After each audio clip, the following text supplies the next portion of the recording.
How do I give my first words about this? Let's talk about some let's talk about some comics. And by that I mean newspaper comics. In this case, Dilbert.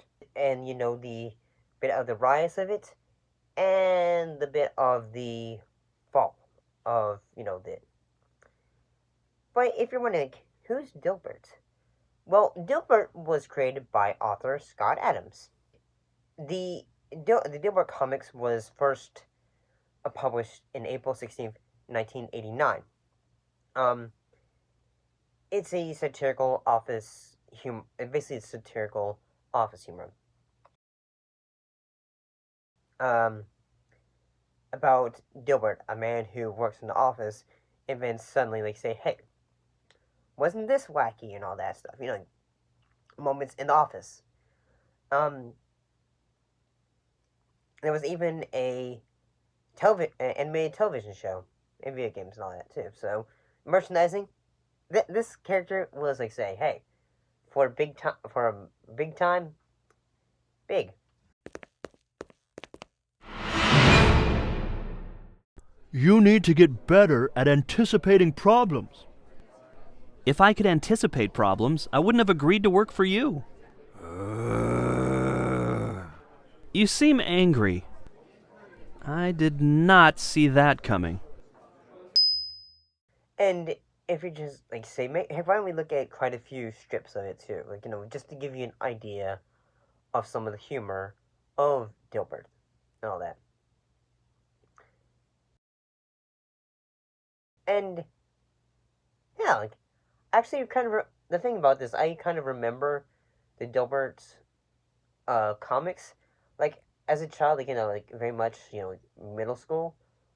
I say sometimes I would notice it in that back then as a young child I would look at the page and say, "Oh, look, I want to see this movie," because I was that weird kid who would look in the very back of the newspaper and say what movies are playing, because back then you didn't have you didn't look at your phone, or you didn't have your your computer basically say, "Hey, print me off this," and all that stuff.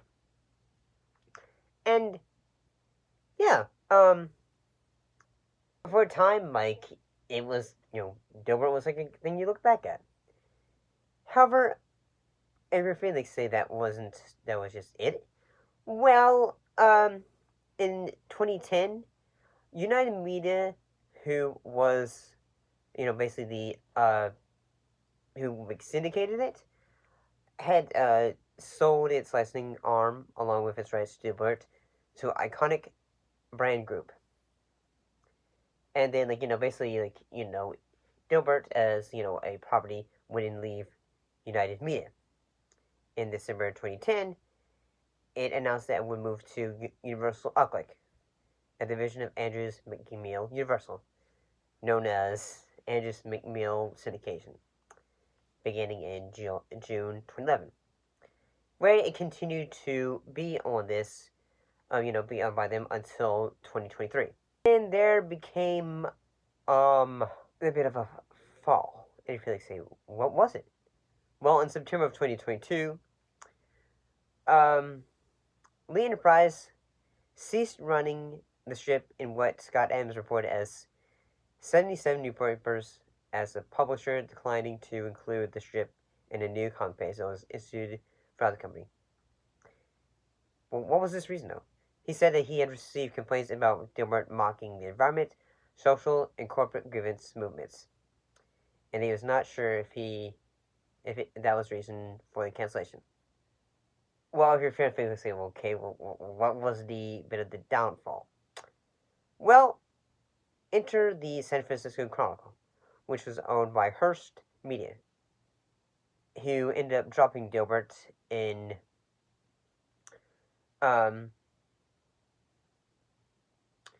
October 2022, saying that the move came after strips joked that reparations for slavery could be claimed by underperforming. Oh, let's move on to February. Well, newspapers owned by media conglomerates, including Andrew McMeel Syndication, dropped the comic in response to a YouTube video published by creator, the YouTube video published by Adams on February 22nd, 2023, in which he advised. So if nearly half of all blacks are not okay with white people, according to this poll, not according to me, that's a hate group, and I don't want to have anything to do with it. The best advice I would give to white people is to get the hell away from black people.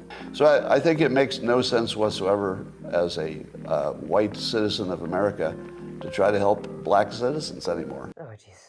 Oh, Jesus. Maybe I should Oh, Jesus Christ. The poll asked whether respondents agreed with the statement, "It's okay to be white." A study is associated with, I'm not going anywhere there. It was associated with white.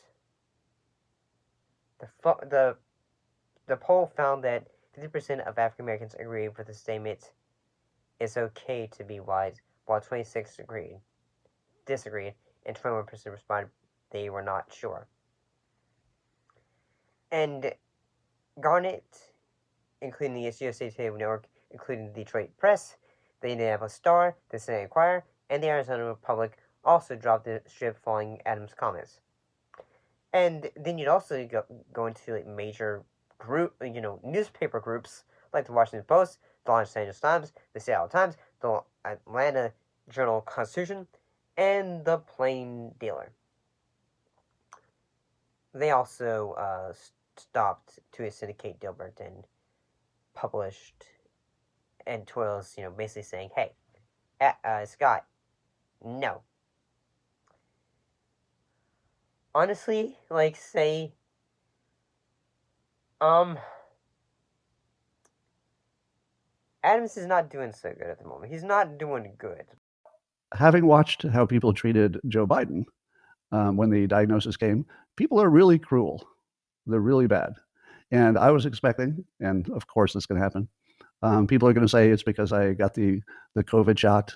There's no indication that makes a difference. People are going to say it's something I brought on myself. They're going to say it's because I lived a bad life. I don't know. But people are going to be really, really terrible. So I wanted to reduce the number of months or weeks.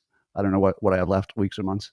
I wanted to reduce the time that people were being terrible to me online, because it's going to be kind of hard to spend any time online. Well said. And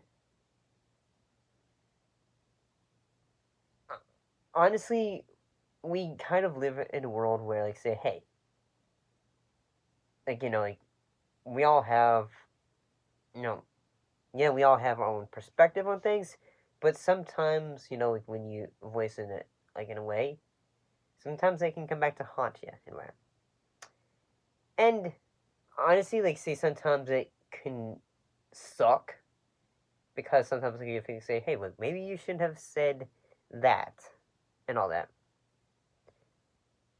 But, here's a question for you. Were you ever being into Dilbert, or was it just something that you knew about growing up, but you really weren't, say, fairly invested in it? So, yeah. See ya.